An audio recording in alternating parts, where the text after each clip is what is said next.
Sandbags sweat old rain against my cheek. The parapet stinks of damp hemp and burned metal. Sergeant Velik's glove taps my helmet twice. Steady. The notch of my laser gun takes the world and shaves it to a thin line. No Man's Land is a black plank with fires nailed along it.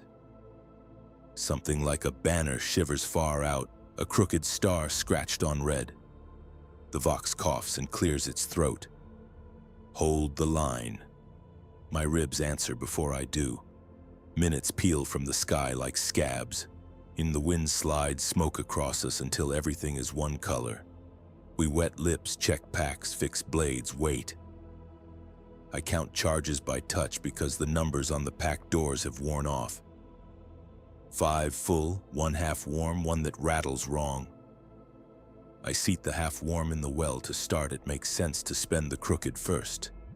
Velik prowls the trench, his boots squeezing the boards, his voice a rough saw rubbing along every man's spine. Check seals, single shot, breathe, yet we don't waste heat unless we see eyes. I rub sealant along a crack in my rebreather hose and think of the sweat that will gather there and taste metallic when I bite it again. Jory to my left whispers at the sky. It isn't prayer, he just says our names, the ones he can remember, as if the sky were taking roll and might forget us otherwise. Tala to the right rocks on his heels and grins. Tala always grins before it starts, even the way a dog shakes before it leaps. The commissar stands higher than he needs to. His cloak drinks light. He does not speak. The pistol under his arm is heavy enough to bend the air around it. I look at my knuckles where the laser gun stock has polished the bone from months of drilling, and I tell them they belong to me. They refuse to argue. There are fewer arguments in the trench as the light crimps down to a mean little mouth. Ahead, the land crawls. It pretends to be empty and it fails. And you can watch the mud mound and settle, and then it mounds again and you realize it's not mud. Helmets that are not our helmets rise like bubbles. The Crooked Star banner shows its tines and dips. A bugle bleats through a wet throat. Our Vox set clacks once, the battery inside shifting like a rat in a sack. Velik lifts his hand and it trembles only as much as a hand should when a man is alive. First volley on his mark, and we curse softly at the habit because we learned it in drills, and drills never smelled like this. I angle the stock under my armpit to make the arc I want. Notch on shoulder, breath in, breath, fire. The trench becomes a shining hive. Our rifles stitch with light. The sound is big but close, caught under the lip of earth, eating its own echo. We burn the front rank of things that are men until they look like candles bent in wind. I try not to think of their faces and fail, so I turn them to shapes, and that works until one of the shapes lifts its hand. And the fingers are wrong, too many or too long, and Jory makes a thin sound through his teeth. They come anyway. Behind what our heat peels back, more grow. The volley mark breaks up into individual rhythm. This man firing as fast as he can trigger, that man taking careful pause. Velik knocks the barrel of one down with a slap. Single, single. A shell lands somewhere behind us and the boards kick our ankles. Dirt rains in. A voice far down the line, maybe ours, maybe theirs, screams a name until it isn't a name anymore. Tala leans forward into the brace we've taught our bodies and his grin goes flat and thoughtful. I know that look. He's counting too. I swap the half warm for a full, slap it home, thumb the selector and take eyes. I don't know why it matters, but when I hit the eyes they fall the same way, like something inside them gave permission. When I miss and take the cheek or jaw, they dance first. And the dance wants to take root in my hands. So eyes are neat. The laser gun heats my cheek. Ozone chews at my tongue. The first wave reaches the wire. The stakes are bent to keep them from lifting it, but they lift it anyway because there are more of them than there are stakes. A man with a tattooed chest over bare armor pads forward with a shield that used to be a door. He plants his boot on the wire and I shoot his mouth. The door falls flat. Others climb the door. And Velik calls for grenades, and 3 seconds later we pop them in a skipping rake that wipes the top of the wire clean and strips our fingers to meet with the backblast. Someone behind me laughs until it sounds like coughing. Second wave. Someone is beating a drum over there, and it blends with our hearts, and suddenly it feels like the drum is inside the trench with us, under the boards, under skin. Jory fires, bites his lip until it bleeds, tastes it on the filter. "Mama," he says, not calling, but just locating the word in his mouth. I kick his boot with mine, just enough. He is present again. He is here. The commissar climbs the fire step and bares his teeth at nothing. He keeps the pistol down, not pointed at us, not yet. Velik glances once and nods. That is how orders work when orders have said all they can. We hold them at the wire until the wire is a mantelpiece of bodies beginning to smoke. The smell is sour, sweet animal. The air grows grainy with heated dust. My sight jumps with every shot until it feels like I'm looking through pebbled glass and pulling faces on the other side to make out my aim. I think of the little tin saint inside my left pocket and wonder if the metal will heat through the cloth and mark me. If it will burn my name there so they can read it later. Vox coughs 3 times. Velik ducks and grabs the handset. His voice climbs the ladder and does not change when it reaches the top. Red 3, yes. Yes, yes, you acknowledged. He replaces it as gently as he would place a glass on a sleeping child's bedside. He looks along the trench. His face says something his mouth does not. The commissar does not ask, and Velik does not tell him. "Danger close," he says to us. "Stay down between volleys. When it lifts up, we lead the smoke. I know what that means only in my bones. It means someone far behind us just drew a line on a map that passes through our faces. And it means the guns will write that line with fire and we must trace it with our hands as it passes through. Hold the line, the Vox adds, because it cannot imagine variations. The ground ahead of us swells. The air unbuttons. There is a first concussion that takes the breath I was holding and flings it away like laundry. The second lands where our ears live and throws their furniture out the window. Intalis' grin disappears not because he stops grinning, but because there are too many colors in the air to read faces. I feel the blast in the hinge of my jaw and in the center of my teeth. The trench leaps and slaps us against its far wall. A sandbag bursts and writes the inside of my helmet with dark flour. We are supposed to duck, but there is no ducking. There is only the length of a man's body laid along the trench boards, stitched into it with debris and prayer, and I have both my hands wrapped around my rifle, though I don't remember picking it up again. The world becomes light cut into hammer blows, and in between the blows there is always the same sentence, imparted by the wood on my cheek and the grid of the mesh against my mouth. Do not climb out. Do not climb out.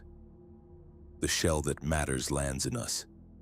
The shock takes my childhood and all the years I might have had after this and presses them into a seed I can keep behind my tongue. And then the trench is above me and below me and sideways.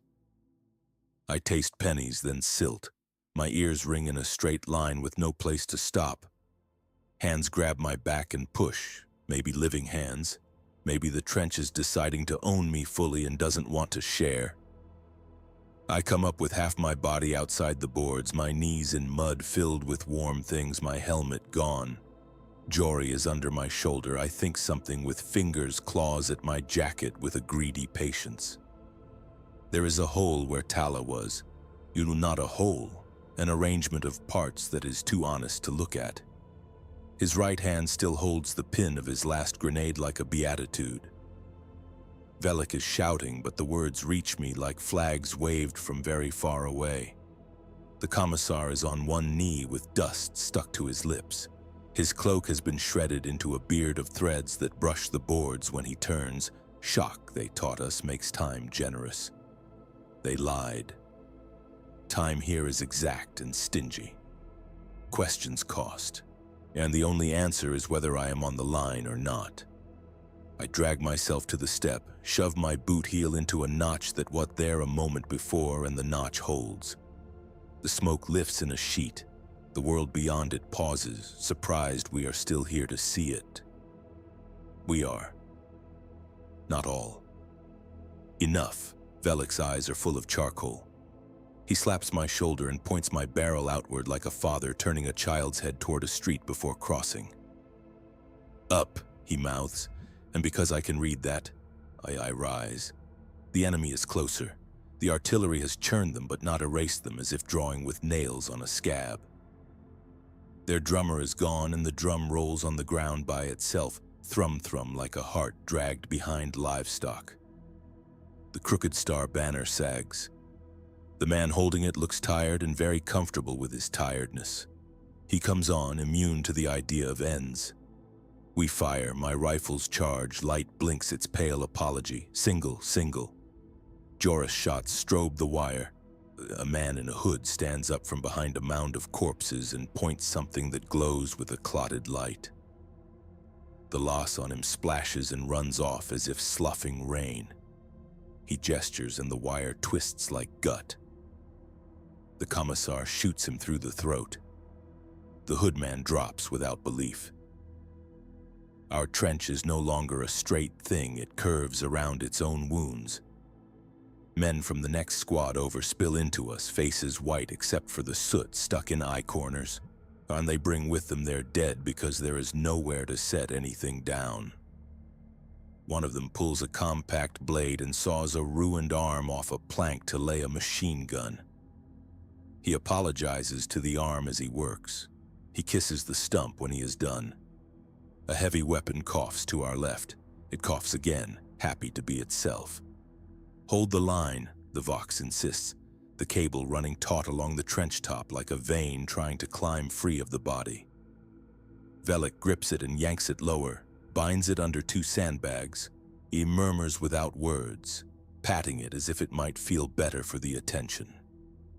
The next push reaches the ditch. They do not pour into us, they fall. They are heavy with decoration and knives, and gravity helps them choose which of us to meet. The first one I see has an iron nail through the bridge of his nose and something tattooed over his teeth. We stop being a firing line and become teeth as well. I never decide to fix my bayonet. The blade is there when I need it, and as if I grew it during the blast.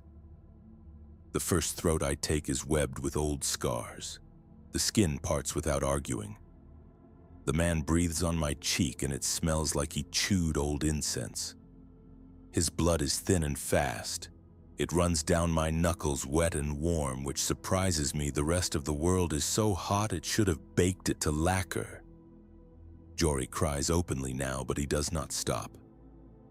He shoves a man back into the mess we made of the wire, and the wire receives him with a careful lover's grip.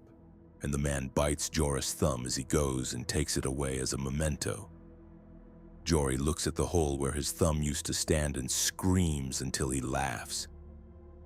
Velik shoulders him and he falls in against the boards and bites his other fingers to see if they all taste the same. The commissar moves along the line. He does not shoot any of ours. He puts his hand on each shoulder for less than a breath, and each man he touches shouts louder afterward. He stops behind a boy behind a flamer who is weeping into his filter and looking for his striker as if it decided to hide.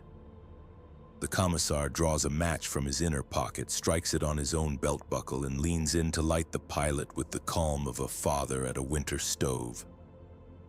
"Hold," he says very softly to the burning boy, and the word sounds like an old memory told new.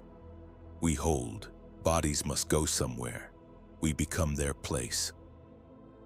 We lay their weight where the sandbags have burst, and we stack and wedge them so the trench's face stands up again. At one point, Velik and I lift a man who has no head and set him in a gap because his armor is still stiff, and when we let go, he remains upright for a moment, and I swear he helps. Heat shimmers. My pack count angle is wrong now. I reach into my pouch and come away with the rattler, the one I did not want. It rattles again. I slam it in, and it works anyway, because the Emperor does not always insist we do things the right way to withhold a miracle. The beam bites the neck of a man with a chain for a belt. He twitches and falls into the slit. His chain snarls around my boot. I step out of it, and he tries to pull me under with the rest of him. Velik hacks the chain with his entrenching tool until the links part, and the tool keeps going and staves the man's chest. We both stare at the white wood handles, ew at how clean they look while doing dirty work, and then we move on. A blade enters the meat of my left arm between plates. It is small and indifferent. I take offense only when the hand holding it refuses to let go after I break the wrist. We dance, me and the hand, and in the end I pin the wrist to the board with my bayonet and step away. The hand tugs, patient as weather, and the blade in my arm remembers it belongs to itself and slides out with a sound like a man finishing his drink. Our heavy weapon chokes. It has eaten cloth or finger. The loader, girl-faced man from another company whose shield plate still carries the wrong number, reaches to clear the belt, and a shot takes his jaw away. He blinks, looks around for what is lost, and then, finding nothing, returns to laying the belt like a careful mother combing a child's hair. The gun coughs again in approval, and pieces of the world beyond settle into stillness. The fourth push comes at twilight. This is how I understand it. The light is now something I might have sat under at home with a book I never owned, which means the day is leaving but not gone. Shapes gain edges again. The drummer is silent. The banner-bearer finds me with his eyes and realizes I have found him. It is a moment of personal recognition in a day that rejected persons. He shifts the banner in his grip as if to salute, and then spreads his arms to make himself large for my aim. I shoot him in the chest, and he drops as if relieved. The banner falls and spreads itself over a tangle of men. For a breath, I study the star on it and wonder how many points it has. I cannot count them all before someone steps on it and muddies the rest. A runner stumbles along the trench behind us, splashing men with words. Hold, hold, hold. It is not an order, only information. And he trips at the corner where the trench is slumped and goes down onto a spike. The spike enters his belly and comes out of his back, wearing a little plume of his coat like a flag. He makes a question noise. The commissar comes and lifts him off the spike with both arms. The boy hangs from him like a shirt. Hold, the commissar tells him, and he means, I think, both the order and the boy. And the boy dies while obeying either interpretation. There is a point in the fight when a person becomes another piece of material. Cloth, rope, sandbag, timber, body. Tools obey only hands. Hands obey the line. A storm of small fire swings low and hits our parapet flat like thrown coins. It rattles through our hardcovers and turns the space above us into rain. Something dense and fast clips the lip of my helmet and cuts my scalp. I realize then that I have a helmet again. Someone else's, because it clunks different against my skull and sits wrong.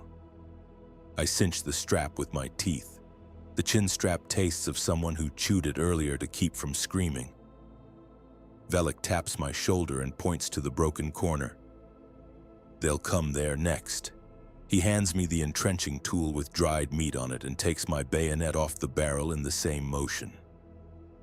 You're my plug. He looks to the others. On him. Commissar stands over us like a burnt angel. And for a flicker, the name of everything we're doing lines up neat in my head. Then the head shakes it out and I am just a piece again. Good. Better. They come where Velik said. 5 men, then 10, then a shape that masks them all. Some kind of giant in tatters, the tatters holding iron, iron holding hooks. It drops into the hollow like a father stepping into a child's bath. The boards creak under him and complain. I put the flat of the tool against the lip and brace my shoulders, and I am smaller than the hole.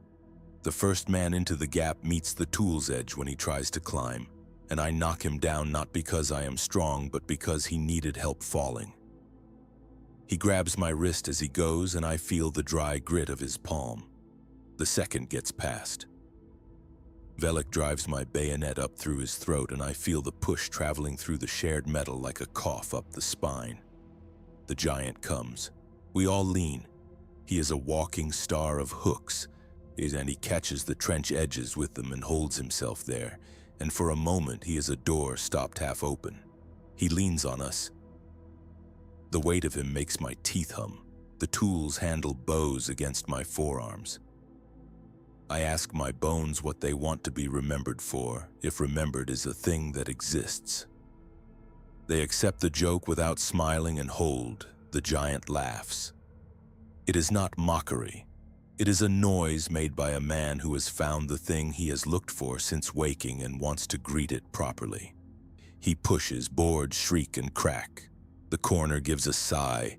The line wants to move back. Velik's hand clamps the back of my neck. No. The word is a nail. We do not move. The heavy coughs to our left find the giant's belly and rake it. He does not stop because that is not what he is for. We do not stop because we have no other instruction. Jory, missing a thumb, jams the muzzle of his rifle under the giant's armpit and cooks until the flesh there flutters like fabric in a slow wind. The giant drops one hook to grab for him. The hook takes Joris' shoulder and opens him to daylight. Joris' face softens in relief as if a problem has at last been solved. He sinks down. His rifle thumps the board and falls out of his hand. It fires as it falls and takes the giant under the chin. A slat of head peels back. The giant lets go. We rush into the vacancy like water flooding an old well. The corner holds with a whine that says it has memorized the weight of our bodies. I am the plug as planned. Men feed past me one by one, firing, ducking, breathing, bleeding, repeating. I am a knot that refuses to untie. Night slopes down. The pushes become probes, then resentments, then the kind of hate that cannot choose a form and so chooses not to come. We stand in our ditch and become stone men with hot cores. My hands cramp on the tool and then unlock, and I do not remember the bit in between. My arm where the knife went grows numb and begins to throb to a rhythm that is not the drum. We do not speak unless we have to because words draw air and air hurts. At some point, the commissar sits down on a box and falls asleep sitting up with his pistol across his knees.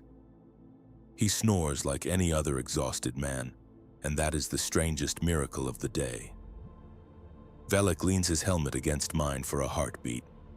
Water. He hands me his canteen and I drink mud and blood and metal and something that might be water. It is beautiful. We reset the wire with what is left of our hands. We borrow hands from the dead as clamps and braces. Where the parapet sags, we use helmets, rucks, half-bodies. We pin a body with stakes through its webbing like a ship to its harbor. A machine gun team from 1st Company drags their ammo crates in and lays them like stepping stones to make the firing step even where the boards broke, and their loader hums a tune I know from childhood, a work song with a rhythm like shoveling. The humming keeps him alive. When he stops later, I will not look. "Hold the line," says the Vox, softer now, almost conversational. Maybe the battery is going. Maybe it has learned we cannot do otherwise. Distantly over the other trenches, things move in the sky. They are ours, probably, unless they are not. I cannot tell and do not need to. Their noise travels over us like a warm hand over a fevered brow. Mortars plop and mutter behind. The line breathes. I realize I am smiling. Not a grin like Talus, not joy, a bare showing of teeth at a fact. I take my glove off and flex my fingers, then pull the glove back on so the skin will stay where it is. The entrenching tool's handle is sticky with dried blood and the resin sweat of wood. It has the shape of my hand now, or my hand has the shape of it. When I release it, the space it leaves in my palm is cold and honest. Hours leach and stagger. They do not march, they cling. We take stock. Jory is under a poncho, quiet as a dug well. Tala is everywhere, the most generous he has ever been. Velik sits with his back against the parapet, head hanging, lips moving around a prayer that has lost its order of words. We receive it anyway, the way the Emperor might if he is kind. The commissar wakes because a rat walks over his boot and he sneezes. He smiles, small and private. Ewan cleans his pistol with the tail of his ruined cloak as if washing a child's face after a long night. When the enemy finally recedes into the ground the way fog does at dawn, we do not cheer. Our mouths are not built for cheering right now. We move like men taking apart scaffolding. The wind finds new edges to sing through. A runner brings a new tin of charge packs that do not match our makes. They jam in beautifully as if plugs in the right wounds, and he leaves with 4 names written on the back of his glove in a sharp, careful hand and promises nothing, which is grace. I am assigned the corner as if I have always been there. I settle in. A lantern 2 bays over blows a weak cone across the earth and makes hours into a room. I can smell the oil, the spent packs, the leather straps, the sour cloth drying on hard ribs. Beyond the wire, the night skin twitches with little lives braver than ours. Something cries like a child and is not. We patch, we sword, we drink. The preachers, if they live, are silent. Everyone can speak for himself now. A joke without punchline, a curse tired enough to be a prayer, a story hacked down to its last sentence. I listen to the trench speak and hear my own voice somewhere in it and do not try to find it. The vox croaks again. Hold. It's all it knows. Good, that's all I know. I check my packs, 3 full, 1 half. The rattler, now quiet.